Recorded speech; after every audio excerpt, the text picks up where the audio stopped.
Hi, grade 6s. This is what we're going to do. Today we're going to talk about dividing decimals, but here's the key thing. No technology, no calculators on these ones. We're getting back to just doing this with basic, just pencil and paper, and seeing if we can handle this. So this is what I want us to do for these ones, is let's just go back to our long division. I think if you remember how to do long division, you're going to find adding a decimal place like 24.6 really doesn't change much up here. So let's just quick try this. So when we're doing long division, just a reminder that the thing doing the dividing here, the 2 in this case, it actually goes out in front, so it's almost like it goes opposite. And then we have this big division side, 24.6. Okay.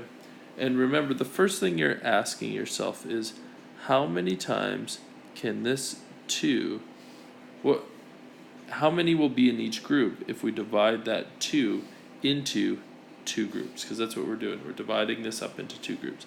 And you can see, in this case, there would be 1 in each group.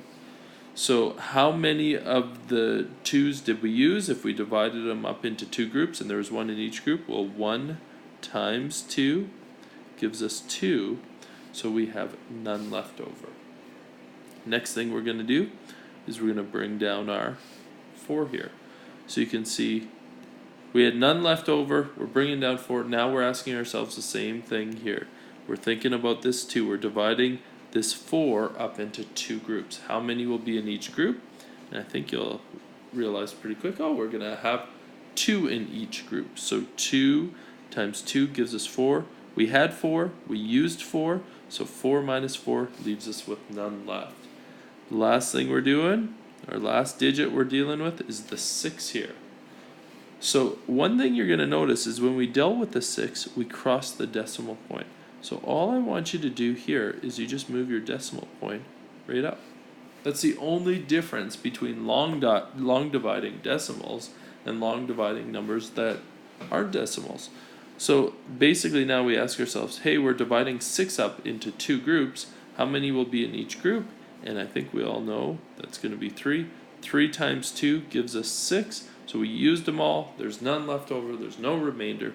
So our answer to this is 24.6. When you divide it by 2, you will have 12 3/10 in each group. One more here. So you can see here in this case, we have 3 27/100 divided by 3.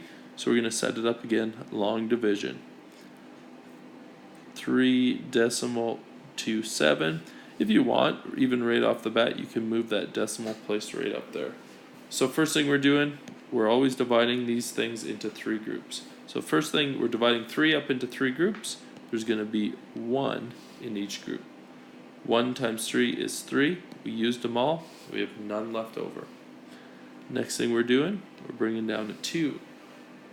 So what do we have in each group? If we have 2 of something and we're dividing them up into 3 groups, and you can see we would actually have none in each group. There's not enough. We only have 2 and we're trying to divide and make equal groups when we have 3 groups. You can't do it.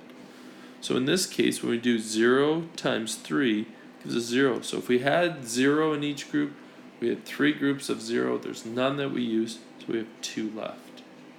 So now what we're going to do is we're going to bring down our 27. We have 27. We're dividing it up into 3 groups. How many do we have in each group? You can see that's 9. 9 times 3, 27. Hey, we had 27. We used 27. We have none left over. There's no remainder. The answer here is 3 27/100 divided by 3 is 1 9/100.